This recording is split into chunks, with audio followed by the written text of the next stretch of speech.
अस्सलाम वालेकुम स्टूडेंट्स। आज हम बात करेंगे एक टॉपिक इंटीग्रेशन की। इंटीग्रेशन एक ऐसा टॉपिक है जिसमें अक्सर स्टूडेंट्स को प्रॉब्लम रहता है और आज मैं कुछ बेसिक चीजें और बेसिक टेक्निक्स का जिक्र यहां पर करूंगा। तो वो basic techniques one by one यहां पर मैं डिस्कस करूंगा। अगर आप उन बेसिक टेक्निक्स को अपने जहन में रखोगे तो आपको क्वेश्चन सॉल्व करने में प्रॉब्लम नहीं होगा। तो इंटीग्रेशन का टॉपिक है और इंटीग्रेशन का क्वेश्चन जब भी आप देखेंगे तो आपको उसमें बेटा तीन चीजें नजर आएंगी। पहली, इंटीग्रल साइन। नंबर टू, वो एक्सप्रेशन जिसकी आपने इंटीग्रेशन करनी है।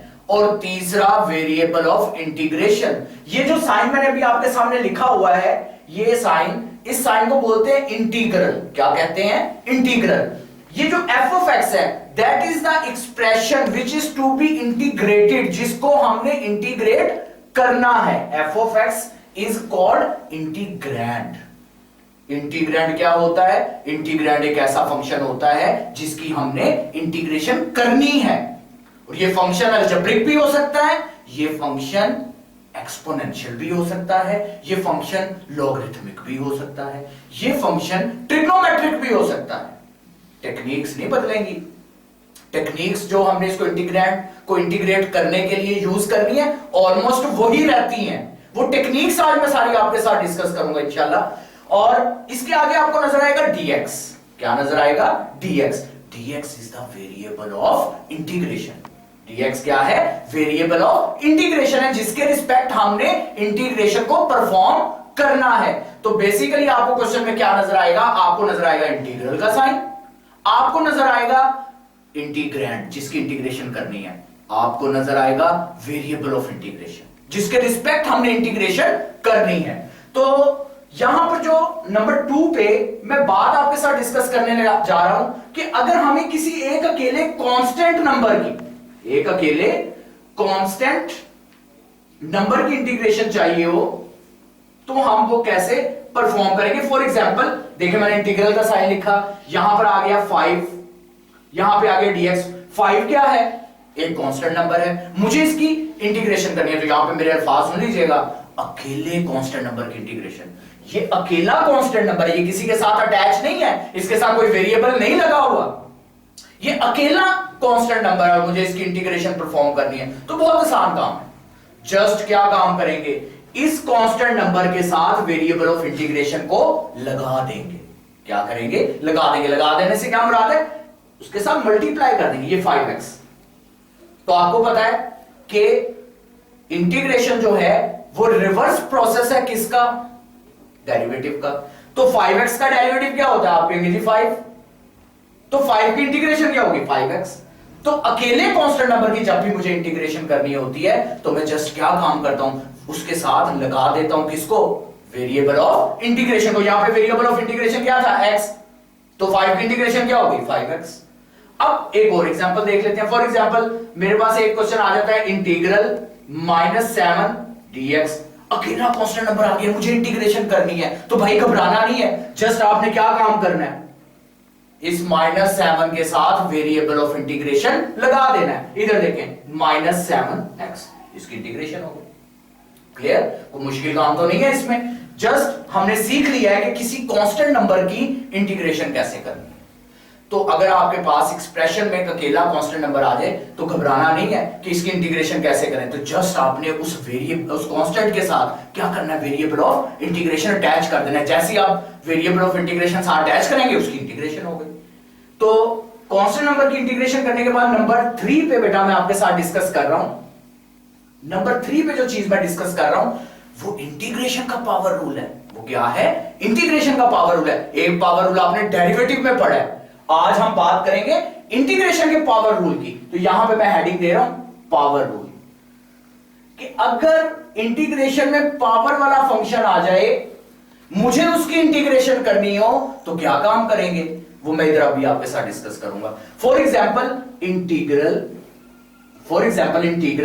x raise to power n। क्या आ गया? x raise to power n। n जो है वो बेसिकली इसकी पावर है। n क्या है? इसकी पावर है। मेरे पास ये फंक्शन आ गया मैं आपसे कहता हूं भाई इंटीग्रेशन कर दे, तो क्या काम करेंगे आप देखेंगे पावर जो है वो पॉजिटिव है या नेगेटिव है, इससे कोई फर्क नहीं पड़ता। हाँ, पावर -1 नहीं होनी चाहिए।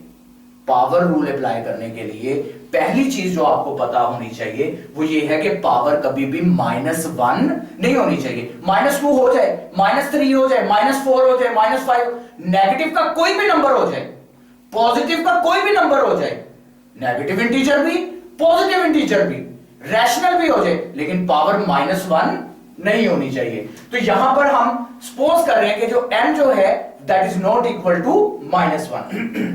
अब इस क्वेश्चन को मुझे सॉल्व करना है, पावर रूल सिखाने लगा हूं। तो बेटा जब किसी भी नंबर की पावर होती है ना, तो उस पावर के नीचे जो नंबर लिखा होता है उसे बेस बोलते हैं। क्या बोलते हैं? बेस। मुझे बताओ यहां पे पावर के नीचे क्या लिखा हुआ है? x।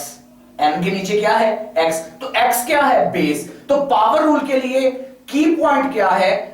पावर रूल अप्लाई करने के लिए की पॉइंट ये है कि भाई बेस का डेरिवेटिव आगे मौजूद होगा तो हम पावर रूल अप्लाई करेंगे, वरना हम पावर रूल अप्लाई नहीं करेंगे। तो मुझे तो यहां पे बेस क्या है? x। तो मेरा आपसे क्वेश्चन ये है भाई x का derivative with respect to x, क्योंकि वेरिएबल ऑफ इंटीग्रेशन क्या है? x। तो x का derivative with respect to x क्या होगा? तो आप मुझे फौरन बताएंगे कि सर 1 होगा। तो पावर रूल अप्लाई करने के लिए आपको चाहिए बेस का डेरिवेटिव आगे मल्टीप्लाई हो रहा होना चाहिए। तो बेटा x का derivative with respect to x क्या होता है? 1। तो किसी भी क्वेश्चन में 1 तो अंडरस्टूड है कि जिसके साथ कुछ मल्टीप्लाई नहीं हो रहा उसके साथ क्या मल्टीप्लाई हो रहा है? 1। तो यहां पर x की पावर n है, मुझे इसकी इंटीग्रेशन करनी है, तो मुझे पता चला पावर वाला फंक्शन आ गया। अगर पावर वाला फंक्शन आ गया तो भाई इसका डेरिवेटिव आगे होना चाहिए। अगर डेरिवेटिव नहीं है तो हम पावर रूल अप्लाई नहीं कर सकते। अगर डेरिवेटिव आगे मल्टीप्लाई हो रहा है तो हम इस पे पावर रूल अप्लाई कर सकते हैं। तो जब भी आपको बेस का आगे डेरिवेटिव मिल जाए ना, तो आपने क्या काम करना है? इंटीग्रेशन में जस्ट पावर में एक ऐड, उसी से डिवाइड। जस्ट पावर में एक ऐड, उसी से डिवाइड। यहां पे डिफरेंट एग्जांपल्स मैं पावर रूल की आपके सामने डिस्कस करूंगा। तो फॉर एग्जांपल मेरे पास आ गया इंटीग्रल x की x dx, अकेला x आ गया, जिसकी कोई पावर नहीं होती, उसकी पावर क्या होती है? 1। तो मुझे यहां पर पावर रूल अप्लाई करना है, तो मैं कैसे पावर रूल अप्लाई करूंगा? मैं देखूंगा भाई मेरे पास बेस का आगे डेरिवेटिव है, तो बेस क्या है? x। तो x का डेरिवेटिव अंडरस्टूड है कि क्या होता है? 1। x का डेरिवेटिव क्या होता है? 1। तो जस्ट इस पे पावर रूल कैसे अप्लाई करेंगे? पावर में एक ऐड करेंगे और उसी से डिवाइड कर देंगे। पावर में एक ऐड करेंगे, उसी से डिवाइड कर देंगे, तो ये आ जाएगा x²/2। तो पावर रूल जब भी आपने अप्लाई करना है, मैं बार बार अल्फाज क्यों रिपीट कर रहा हूं? सिर्फ इसी वजह से ताकि आप इन वर्ड्स को जहन में रखें। जब आपने क्वेश्चन सॉल्व करना है तो इन वर्ड्स को साथ साथ दोहराना है। अच्छा क्वेश्चन आ गया, उसमें पावर है, तो फिर मैंने क्या काम करना है? पावर रूल लगाना है। अच्छा पावर रूल लगाने के लिए मुझे क्या चीज रिक्वायर्ड होती है? पावर रूल लगाने के लिए मुझे बेस का डेरिवेटिव आगे चाहिए होता है। अगर बेस का आगे डेरिवेटिव होगा तो मैं पावर रूल अप्लाई करूंगा, अगर नहीं होगा तो फिर मैं अप्लाई नहीं कर सकता। अब सुन लें, यहां पर एक और एग्जांपल डिस्कस करता हूं। इंटीग्रल 2x² dx, ये मेरे पास एक क्वेश्चन आ गया, मुझे इसकी इंटीग्रेशन करनी है, क्योंकि इंटीग्रल का साइन लगा हुआ है ना, तो इंटीग्रल का साइन है तो इसका मतलब हमने इंटीग्रेशन करनी है। लेकिन जो फंक्शन है उसमें क्या नजर आ रहा है आपको? 2x²। क्या नजर आ रहा है? 2x²। तो यहां पे तो वेरिएबल के साथ क्या इन्वॉल्व हो गया? वेरिएबल के साथ कांस्टेंट इन्वॉल्व हो गया। तो अब मेरी बात गौर से सुन लो, जब भी हमने ऐसे फंक्शन की इंटीग्रेशन करनी हो, ऐसे इंटीग्रैंड की इंटीग्रेशन करनी हो जिसके साथ कांस्टेंट नंबर मल्टीप्लाई हो रहा है, जिस तरह यहां पे 2x² है, 2x³ आ गया, 3x² आ गया, 3x⁻7 आ गया, तो वेरिएबल इन्वॉल्विंग कांस्टेंट नंबर, हम इसको क्या बोलेंगे? Variable involving constant number, function involving constant number. तो भाई इसकी इंटीग्रेशन के लिए आपने क्या करना है? कांस्टेंट नंबर को बाहर निकाल लेंगे। क्या करेंगे? कांस्टेंट नंबर को बाहर निकाल लेंगे। और इंटीग्रेशन किसकी करेंगे? वेरिएबल की। तो देखो मैंने नेक्स्ट स्टेप में क्या किया है? कांस्टेंट नंबर को बाहर निकाल लिया। जब भी फंक्शन इन्वॉल्विंग कांस्टेंट नंबर आएगा तो हम क्या करेंगे? कांस्टेंट नंबर को बाहर निकाल लेंगे और इंटीग्रेशन किसकी करेंगे? फंक्शन की, वेरिएबल की। तो अब यहां पे जब मैं वेरिएबल की इंटीग्रेशन की बात करता हूं तो मुझे वेरिएबल नजर आ रहा है। वेरिएबल क्या है? x। वेरिएबल क्या है? x है। और इसका डेरिवेटिव आगे क्या होगा? 1। बेस का आगे डेरिवेटिव मिल गया, तो जस्ट इसकी इंटीग्रेशन में मैं क्या काम करूंगा, इक्वल एज इट इज आ गया, 2 एज इट इज आ गया, जस्ट हम क्या करेंगे पावर में एक ऐड 2 + 1 और उसी से डिवाइड। तो ये हमारे पास बेटा फाइनली इसका आंसर क्या बनेगा, 2x³ 3। तो अभी तक हमने बात कर ली है भाई कांस्टेंट नंबर की। जब भी हमें किसी अकेले कांस्टेंट नंबर का डेरिवेटिव चाहिए, इंटीग्रेशन करनी होगी, तो हम क्या करेंगे, जस्ट उस कांस्टेंट नंबर के साथ क्या अटैच कर देंगे, वेरिएबल ऑफ इंटीग्रेशन। फिर नंबर 2 पे हमने बात की कि पावर रूल कैसे अप्लाई होगा। तो उसके लिए मैंने सिंपल सा तरीका बताया आपको कि जब भी आपने पावर रूल अप्लाई करना होगा ना, तो आपने देखना है कि भाई बेस का डेरिवेटिव आगे है।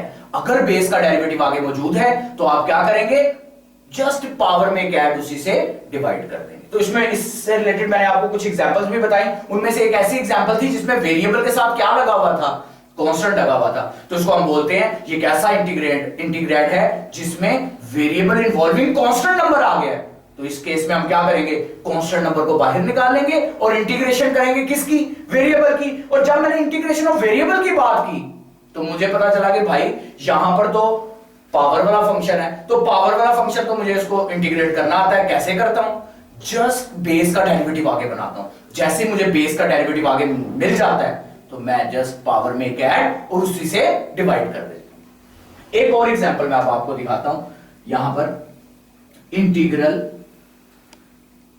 2x + 5 whole cube dx। ले जी, ये मेरे पास क्वेश्चन आ गया। इसमें जो इंटीग्रैंड नजर आ रहा है उसके होल पे पावर है। यहां पर अगर आप देख सके तो 2x + 5 होल क्यूब, मुझे इसकी इंटीग्रेशन करनी है। पावर वाला फंक्शन है, पावर वाला फंक्शन है, तो फौरन मेरे ज़हन में आ गया कि भाई मैं क्या करूंगा, बेस का आगे डेरिवेटिव देखूंगा है या नहीं है। अगर है तो बहुत अच्छी बात है, अगर नहीं है तो हम बना लेंगे। देखें, मुझे बताएं 2x का डेरिवेटिव क्या होगा, 2 + 5 का डेरिवेटिव क्या होगा, 0। ये है ना बेस हमारे पास 2x + 5। अगर मैं इसका डेरिवेटिव लूं तो 2x का डेरिवेटिव आता है 2 + 5 का डेरिवेटिव आता है 0। तो ये मेरे पास क्या हो जाएगा, 2। यानी कि बेस का टोटल डेरिवेटिव क्या बन रहा है, 2।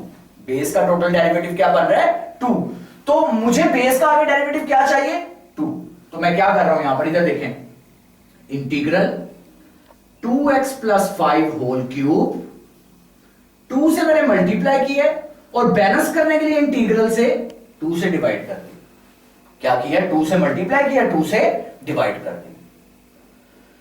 तो अब मुझे बताएं 1/2 तो एज इट इज आ गया। अब मैं पावर रूल अप्लाई करने लगा।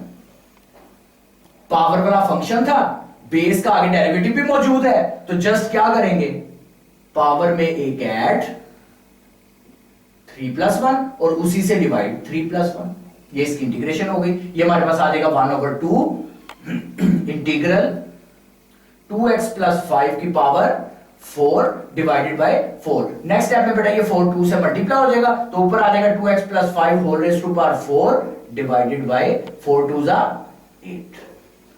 तो ये एक और एग्जांपल हमने पावर रूल की देख ली कि जब भी हमारे पास कोई ऐसा क्वेश्चन आ जाएगा जिसमें क्या होगा, जिसमें पावर इन्वॉल्व होगी, तो हमारा पहला टारगेट पावर रूल लगाने के लिए क्या होगा कि हम बेस का डेरिवेटिव आगे बनाएंगे। जैसे ही बेस का आगे डेरिवेटिव बनेगा हम क्या करेंगे, पावर में ऐड उसी से डिवाइड।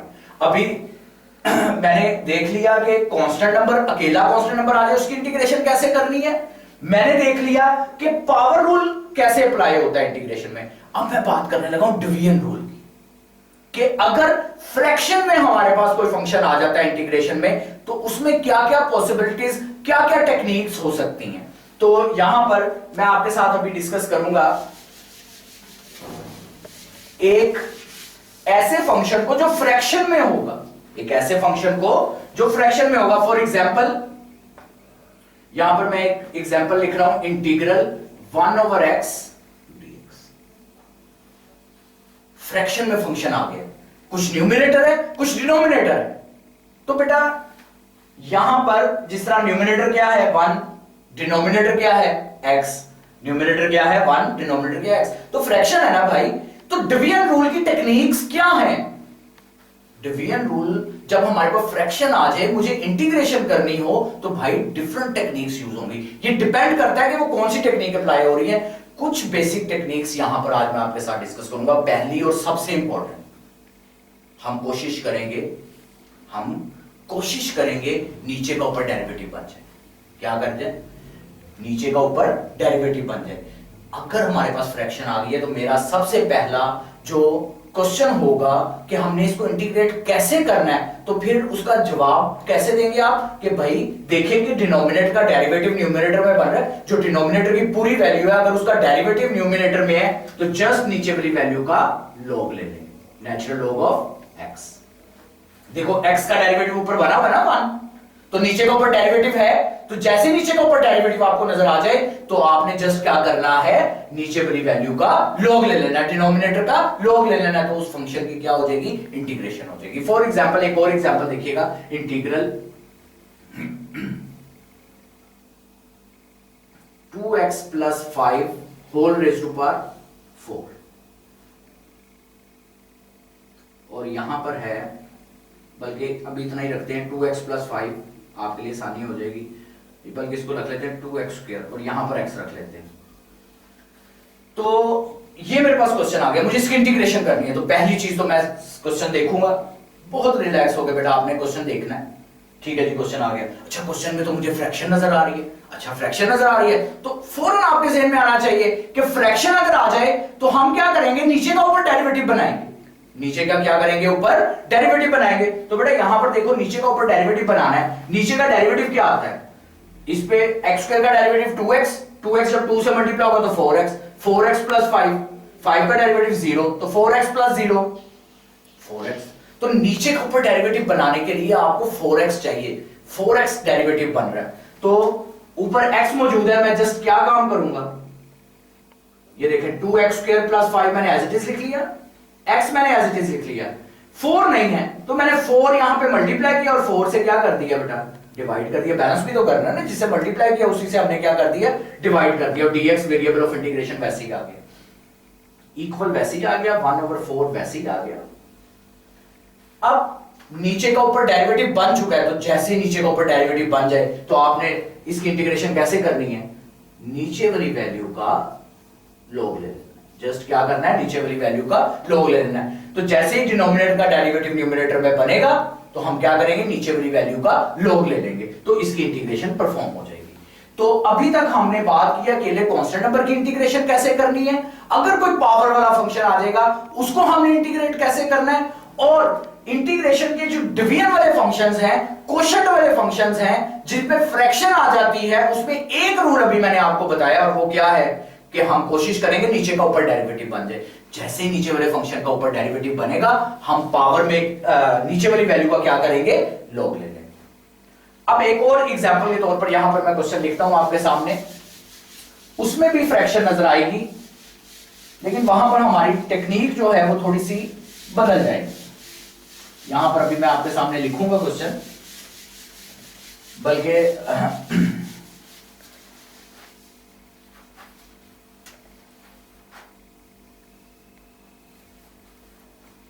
यहां पे बेटा मैं क्वेश्चन लिखने लगा हूं, इंटीग्रल, ये फ्रैक्शन बना दी मैंने, x² + 1 over x² - 1 dx। Fraction नजर आ गई, इंटीग्रेशन का क्वेश्चन है और मुझे क्या नजर आ गई है, फ्रैक्शन नजर आ गई।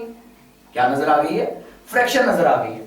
तो मैं कहूंगा कि भाई अच्छा फ्रैक्शन नजर आ गई, तो अभी तक जो मुझे रूल आता है वो क्या है कि नीचे का ऊपर डेरिवेटिव बना लो। तो नीचे का डेरिवेटिव मुझे बताओ, 1 तो 0 हो जाएगा, 1 का डेरिवेटिव क्या हो जाएगा, 0। x² का डेरिवेटिव क्या होता है, 2x, x² का डेरिवेटिव क्या होता है, 2x। तो जब मैं x² का डेरिवेटिव की बात करता हूं ना, जब मैं किसकी बात करता हूं, x² की डेरिवेटिव की, तो वो तो 2x बनता है। 2x तो ऊपर बन नहीं सकता, यहां पे क्या आ रहा है, x² आ रहा है, क्या आ रहा है, x² आ रहा है। तो अब मैं इस फंक्शन की इंटीग्रेशन कैसे करूंगा, नीचे का ऊपर डेरिवेटिव नहीं बन सकता, तो फिर क्या काम करेंगे, अगली टेक्निक सुन लो। अब नीचे का ऊपर डेरिवेटिव तो नहीं मेरे पास बन रहा, अब अगली टेक्निक मैंने क्या देखनी है, सुन लें, आपने चेक करना है कि क्या फ्रैक्शन प्रॉपर है या इम्प्रॉपर है। प्रॉपर फ्रैक्शन क्या होती है, प्रॉपर फ्रैक्शन जिसमें न्यूमरेटर जो है वो लेस देन होता है किससे? डिनोमिनेटर से। ये फ्रैक्शन कौन सी होती है बेटा? प्रॉपर। ये फ्रैक्शन क्या होती है? प्रॉपर। और अगर न्यूमरेटर ग्रेटर देन आ जाए डिनोमिनेटर से, या न्यूमरेटर इक्वल आ जाए डिनोमिनेटर के, तो इसको हम बोलते हैं, ये क्या है? Improper fraction.